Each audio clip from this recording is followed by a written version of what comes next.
Rosali Acquefreda of Ansonia, Connecticut. Police responded to an injury hit-and-run accident, and they found Rosali suffering from serious injury. She was transported to the hospital, where she succumbed to her injuries. Physicians said her injuries were not consistent with a traffic accident. Rosali had died from multiple stab wounds. Her son was in the car when she was attacked. Rosali's family suspected her death had something to do with her ex-boyfriend. Rosali's father stated he'd rather take her happiness than see her succeed in life. 3 days later, her ex, Andre, was arrested, and he's been charged with murder and risk of injury to a minor. Rosali's brother, Joseph, says, "I just want to keep the story simple. I just want justice for my sister. That was my best friend. That was my sister. That was my everything."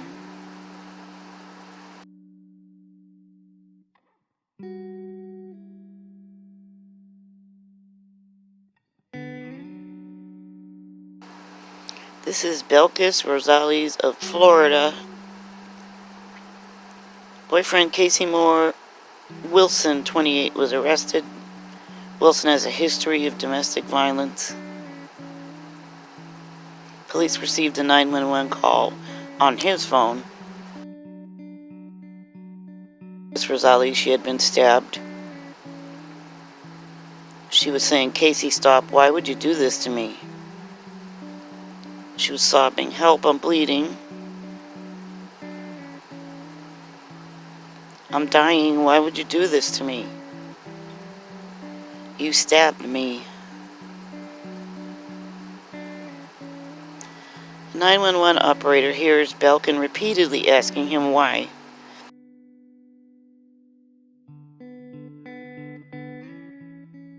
Officers called back, and he answered the phone.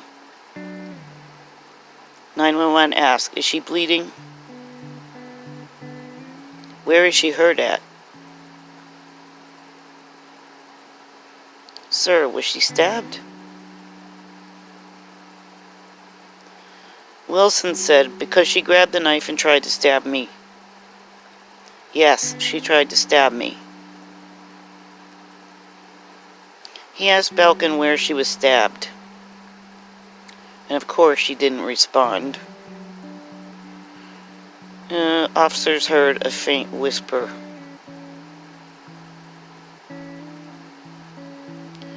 Wilson tells 911 Belkin is his girlfriend.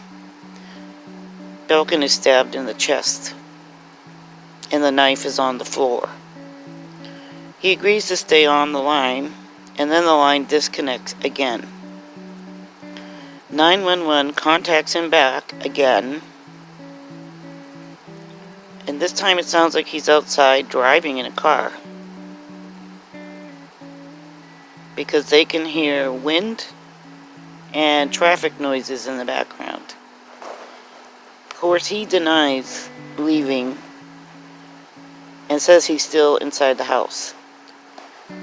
911 asked if he'd go outside, and he said it was okay if they come inside. 911, "All right, did you leave? It sounds like you're driving." Wilson says no.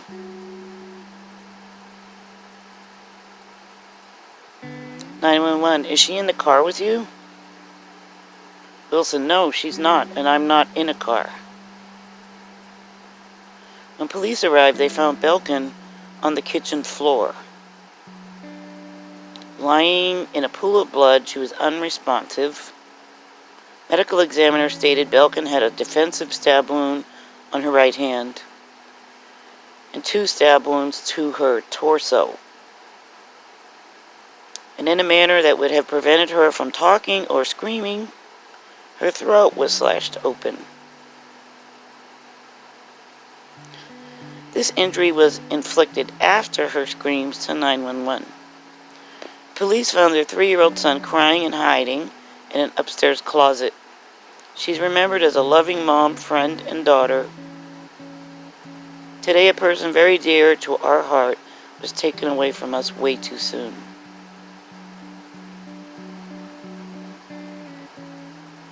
Wilson was arrested for premeditated murder.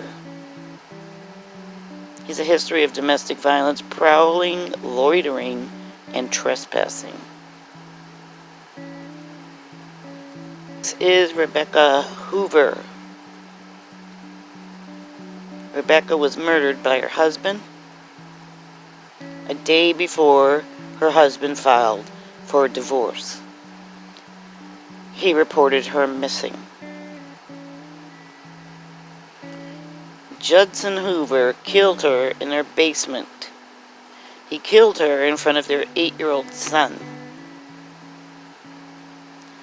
The son contacted his school counselors, and the school officials contacted the police.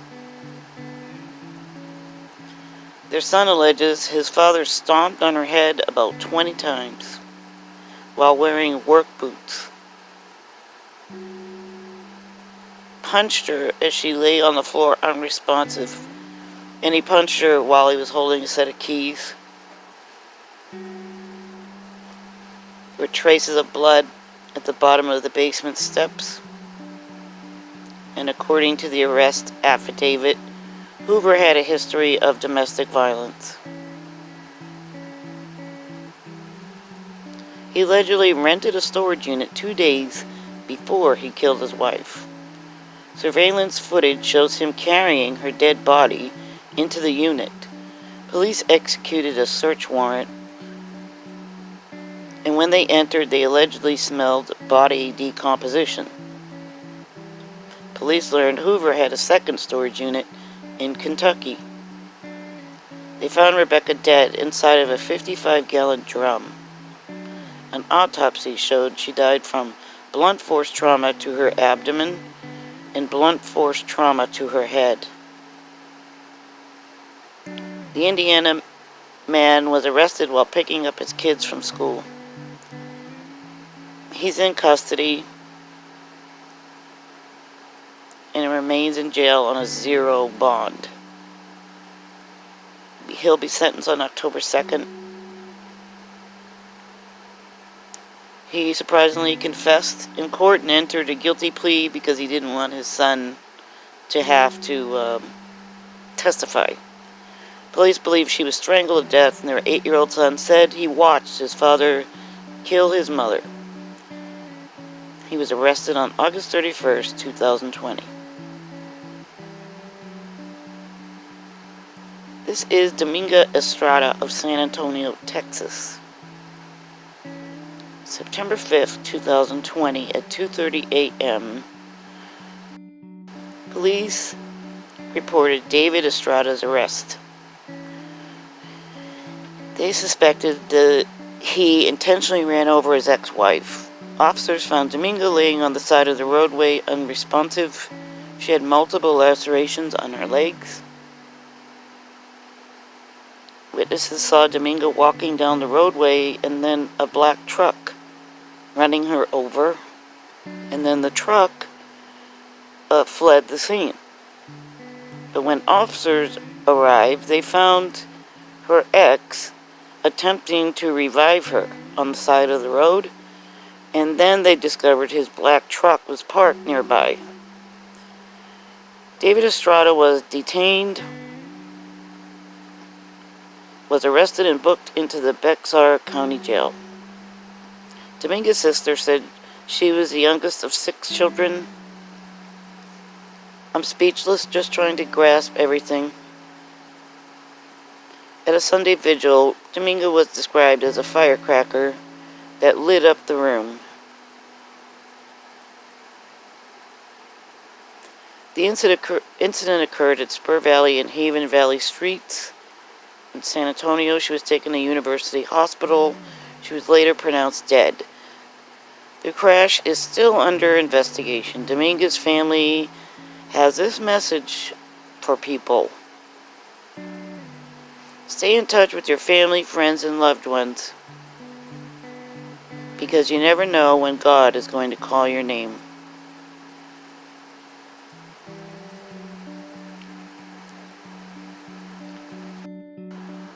So I really hope that if you need help, you contact authorities. I'm a survivor myself. This makes no sense to me. It has to stop. Talk to you later, guys. Love you. Bye.